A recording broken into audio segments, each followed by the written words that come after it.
Нурес каналында жаңылыктар топтому. Акыркы сааттардагы жаңылыктар менен таанышып алыңыздар. Биздин каналга жазылып, видеого лайк басып, жаңылыктар менен өз убагында кабардар болуп туруңуздар. Премьер-министр Мухаммедкалай Абылгазиев 2020 жылы мамлекеттик жеке өнөктөштүктүн алкагындагы долбоорлор масштабтуу түрдө жүзөгө ашырыла турганын айтты. Бул тууралуу өкмөттүн маалымат кызматынан билдиришти. Абылгазиев дайыма эле сырттан жардам күтө берген болбой турганын белгилеген. Сырттан акча алганды кыскартуу керек. Өлкөнүн экономикалык өсүүсүн камсыз кылуу үчүн бизнестин активтерин колдонуу таасирдүү чара. Дүйнөлүк тажрыйба көрсөткөндөй, мамлекеттик жеке өнөктөштүк программасы көпчүлүк өлкөлөрдүн инфраструктуралык маселелерин чечүүгө жардам берген, деди Абылгазиев. Өкмөт башчы мамлекет менен жеке ресурстар бириксе экономика өнүгөрүн баса белгилеген. Өкмөт башчы мамлекет менен жеке ресурстар бириксе экономика өнүгөрүн баса белгилеген. Көпчүлүк социалдык маселелерди ушул система аркылуу чечсе болот. Долбоордо 3 тараптуу баланс, мамлекет, бизнес жана керектөөчүлөр сакталышы керек. Биз мамлекет менен өнөктөш болуу пайдалуу экенин көрсөтүшүбүз керек. Учурда мамлекеттик жеке өнөктөштүк линиясы боюнча $500 миллион 23 долбоордун портфели түзүлдү жана аларды карап иштеп чыгуу жумуштары жүрүүдө. Акыркы 10 жылда биринчи жолу мамлекеттик жеке өнөктөштүк механизмин жүзөгө ашыруу иши башталды, деди өкмөт башчы. Акыркы 10 жылда биринчи жолу мамлекеттик жеке өнөктөштүк механизмин жүзөгө ашыруу иши башталды, деди өкмөт башчы. Абылгазиев быйыл парламент көпчүлүк жолжоолорду жеңилдетилген жана бардык тараптардын мүмкүнчүлүктөрүн кеңейткен мамлекеттик жеке өнөктөштүк жөнүндө мыйзамдын жаңы редакциясын кабыл алганын кошумчалаган. Өкмөт жиберген маалыматта учурда айрым мекемелер мамлекеттик жеке өнөктөштүк системасынын негизинде иштеп жатканын белгилеген. Алар Ош, Бишкек жана Жалал Абад шаарларында гемодиализ кызматын көрсөтүү боюнча долбоор, Кызыл Кыргызстан кинотеатрын кайрадан куруу, анын пайдаланууна капсуланын салынышы, Бишкек шаарында коомдук унааларда электрондук билет берүү долбоору.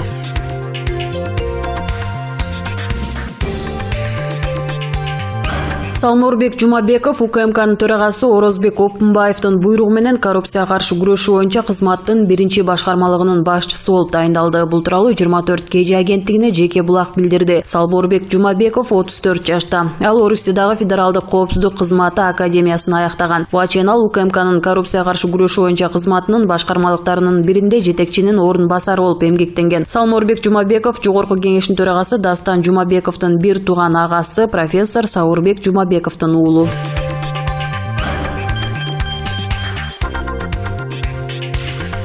9 декабрда президент Сооронбай Жээнбековдун катышуусунда Кыргыз сотунун 95 жылдыгына карата иш-чара өттү. Мамлекет башчы сот реформасын ишке ашыруу үчүн мамлекет жетиштүү акча каражатын бөлүп жатканын белгиледи. Анын айтымында реформа үчүн материалдык база жакшырууда, бирок реформаны алдыга жылдырайын деген демилге аракет байкалбайт. Президент соттордо жеке адамдык фактор дагы деле күчүндө экенин айтты. Супер KG порталы президент сот реформасы алдыга жылбай жатканын айтты. Сот реформасын ишке ашыруу үчүн эмне аракет жетишпей жатат деген соол салды.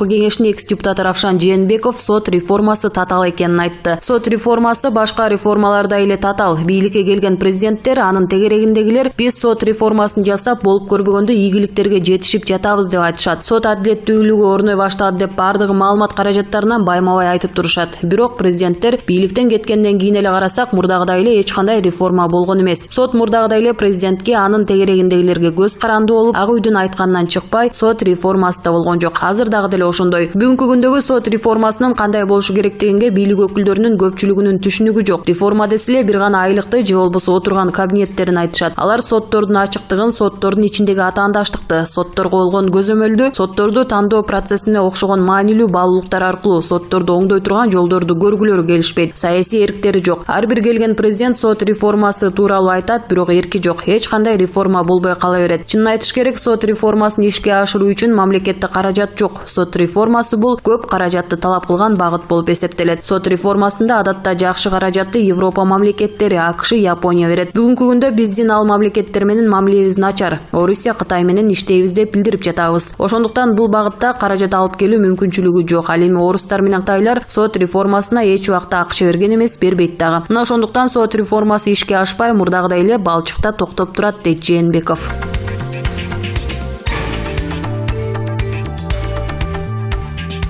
Мурдагы премьер-министр Сапар Исаков Бишкек ЖЭБти модернизациялоодогу коррупция иштерине байланыштуу күнөөлүү деп табылып 15 жылга эркинен ажыратылган. Соттун чечиминен кийин анын апасы Нургүл Өмүрбаева өкүм адилетсиз чыкканын билдирип, сотторго наалат айтты. Эске салсак, Сапар Исаков 2018 жылдын июнь айынан бери УКМКнын тергөө абагында кармалып турат. Ал жылуулук борборун жаңылаган Кытайдын Твея компаниясынын кызыкчылыгын көздөгөн деп айыпталып жаткан.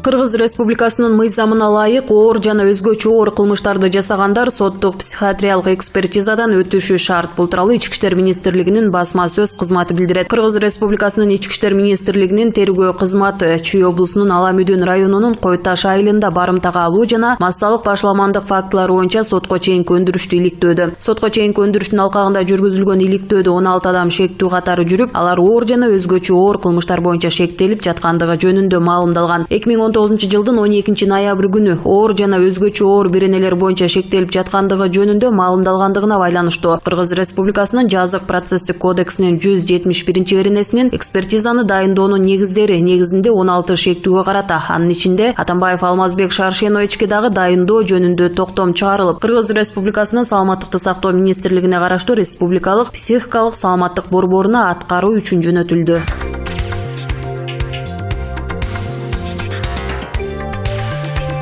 9 декабрда Аки Престе Нарын облусунан Нарын облустук аялдар кеңешинин мүчөлөрү келип, журналисттерге маалымат жыйын өткөрүштү. Дамира Өмүралиева, Гуля Усупова, Нуржан Түкүбаева жана Бактыгүл Жумабаева Кооператив атындагы музейдеги Кармилица көргөзмөсүндөгү жат көрүнүштөр жана экс-президент Роза Отунбаеванын айылдыктар, мырктар деген сөз тууралуу пикирлерин билдиришти. Дамира Өмүралиева улуттук баалуулуктарга шек келтирилген эки нерсеге токтолду. Биринчиси ичээги карын жууп жаткан аял, экинчиси жылаңач жүргөн аял. Ичээ карын жууган аялдын эмнеси жаман? Ичээ карын жууп, тазалап, андан даамдуу тамак аш жасап келгенбиз. Муну мен басмырлоо элементи катары эсептейм. Жылаңач жүргөн аялдын эркин жүрүшү бул биздин каада салтка туура келбеген жат көрүнүш. Андан тышкары боюмдан алдыруу менин укугум. Бир жыныстуу үй бүлөгө макулмун деп илинген плакаттар үй бүлөнү бузуу деп эсептейм, деди. Нуржан Түкүбаева болсо батыштын саясатына жаштарды таасирленүүгө үндөп жатканына капа болду. Эртең өзүбүздүн жаштарыбыз жылаңач баспайт деп ким кепилдик бере алат, деди. Бактыгүл Жумабаева аялдардын жылаңач басып уят жерин көрсөткөнү туура эмес. Мындай жат көрүнүшкө УКМК менен Ички иштер министрлиги көңүл буруп көзөмөлгө алышы керек, деди. Ал эми Гуля Усупова Роза Отунбаеванын сүйлөгөн сөзүнө токтолду. Роза Отунбаева, сиз аял затынын элечегин кийип таанытып келгенсиз. Бирок айылдыктар, мырктар дегениңиз туура эмес болуп калды, деди. Эске сала кетсек, 27 ноябрда Кооператив атындагы көркөм сүрөт музейинде финале башталган. Ал 2016 жылы Москвадагы баспаканада чыккан өрттөн каза болгон 17 кыз келиндин элесине арналган иш-чара 17 күнгө созулмак. Ал 2 декабрда Маданият министри Азамат Жамангуловдун буйругу менен убактылуу токтотулган жана аталган музейдин жетекчиси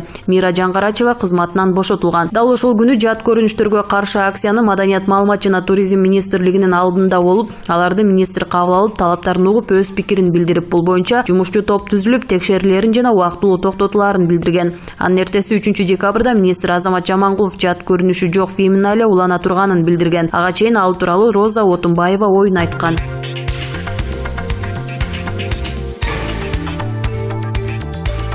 Бишкек шаарындагы Ала Тоо аянтынын алдында 12 декабрда саат 12-де абанын булганышына каршы Бишкек Смок аттуу акциясы башталат. Бул тууралуу бүгүн 9 декабрда уюштуруучулар билдирди. Алардын айтымында аталган акцияга шаардыктар бет капчан келүүгө тийиш. Алар акциянын максаты абанын булганышына каршы чыгуу. Биз сүйлөй турганга эч нерсе жок болгондуктан биз үчүн бет каптарыбыз сүйлөйт. Каалоочулардын баарын чакырабыз, бет каптарыңыздарды унутпай ала келиңиздер. Ага ар кандай сүрөттөр жана жазуулар түшүрүлөт деп түшүндүрүштү уюштуруучулар.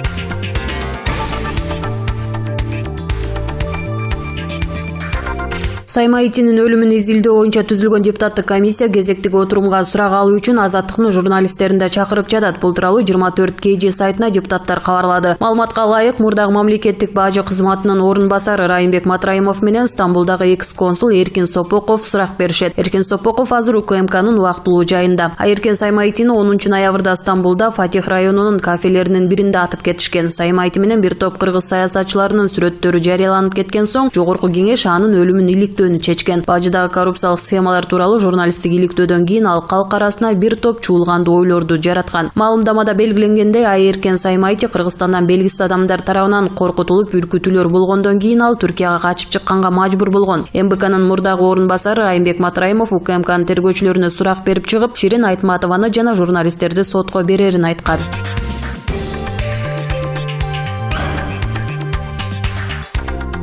Bir жуманын ичинде бизге $800–1600 алып келип берсең, сени Европага жөнөтүп жумушка орноштурабыз. Айына $2500 чейин табасың. Арай Global деген агенттик дал ушинтип 60тан ашуун кыргызстандыкты алдап кеткени айтылууда.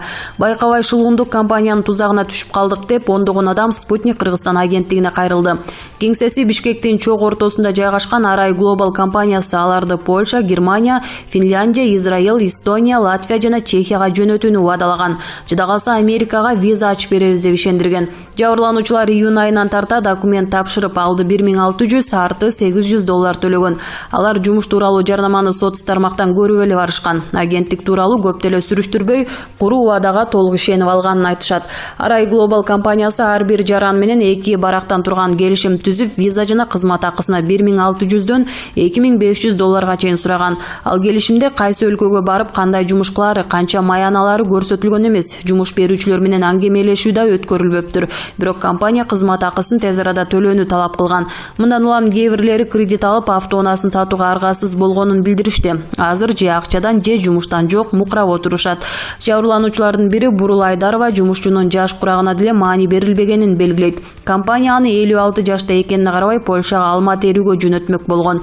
Май айында бул агенттикти балам тапкан. Ага €1800 маяна убадалап, бетончу болуп иштөө үчүн Финляндияга жибермек. Балам кызыгып мени да алып барды. Дароо эле кабыл алышып $2500 айлык төлөнөрүн айтышты. Анан балам толугу менен 1600, мен жарымын $800 төлөдүм. Мына кетесиңер деп отуруп акыры такыр эле жоголуп кетишти. Ишенген жаным жанталашып барып кредит алгам. Эми ыйлап сыктап төлөп жатабыз деди алданган аял. Жабырлануучулардын айтымында компаниянын башкы директору Талгат Болотов, финансылык директору Айбек Кадыров, ал эми Акпейил Акылбекова жана Максат Ильясов аттуу кызматкерлер документ акчасын кабыл алып турган. Замир Абдиев Россияда 1 жыл иштеп чогулткан $1600 акчасын кармата берип отуруп калганын айтууда. Мага Польша менен Германиядан жумуш таап, Алматыдагы консулдугуна жиберишти. 12 киши барып, бири да өткөн жок. Кайра келсек, Израилге жиберебиз дешти. Каршы болсо кандай күтүп турула деди. Көпкө созулуп кеткендиктен келишимди бузуп акчаны кайтарышын талап кылдык. Финансылык директор Айбек Кадыров менен акыркы жолу сүйлөшкөндө биз да алданып калдык, баарыбыз жумуштан кетип жатабыз деген. Ошол бойдон байланыш үзүлдү деди Абдиев. Мындан сырткары аны менен кошо кетмек болгон 2 жигит кредит алып, эми аны төлөө үчүн учурда Россияда иштеп жүргөнүн кошумчалады. Шылуундардын тузагына түшкөнүн аңдабаган дагы бир жаран жубайы менен Польшага кетүүнү максат кылып $3200 төлөгөнүн айтып берди. Дагы бирөөгө Америкага виза ачып берүүнү убадалап $6000 алганын айтып отурушту. Бул иш боюнча 1-май райондук милициясына 60ка чукул жабырлануучу арыз жазганын билдиришти. Ага улай эле Финпол менен миграция кызматына да кайрылышкан. Бишкек шаардык ички иштер башкармалыгынын маалымат кызматынын жетекчиси Улан Жумаков аталган факт боюнча жазык кодексинин 204-беренеси алдамчылык менен кылмыш жана жоруктардын бирдиктүү рейстерине катталганын билдирди. Милицияга биринчи арыз 12 ноябрда келип түшкөн. Сотко чейинки өндүрүштүн алкагында учурда иликтөө жүрүп жатат. Ал иш боюнча дагы да арыздар түшүүдө деди Жумаков. Ал эми миграция кызматынын маалыматтык консультациялык борборунун жетектөөчү адиси Эсенбек Эргешев Арай Глобалдын бир өлкөгө орноштурууга лицензиясы болгонун билдирди. Бул компания бизден 2018-жылдын мартында кыргызстандыктарды Түркияга гана жумушка орноштуруу үчүн лицензия алган. Кийин Польшага документ тапшырганда депозиттик 100 000 сомду мамлекетке 4 000 сом төлөбөй койгондуктан уруксат берилген эмес. Демек Арай Global агенттигинин Түркиядан башка өлкөгө жөнөтүүгө укугу жок болчу деди Эргешев. Ошондой эле ал ушул жумада бул маселени комиссия карап, компаниянын лицензиясы жокко чыгарылышы мүмкүндүгүн билдирди. Бул компаниянын үстүнөн бизге жааматтык арыз түшүп, Финполго жибергенбиз, алар ишти тергеп жатат. Андан тышкары Ички иштер министрлигине 50дөй арыз түшүптүр. Мурунку жумада мен да барып адис катары көрсөтмө берип келдим. Агенттиктин директоруна чакыруу жиберсек келген жок. Аны укук коргоо органдары да таппай жатат деди Эргешев. Бул компаниянын кеңсесине укук коргоо органдары ачылбасын деп мөөр басып кеткен.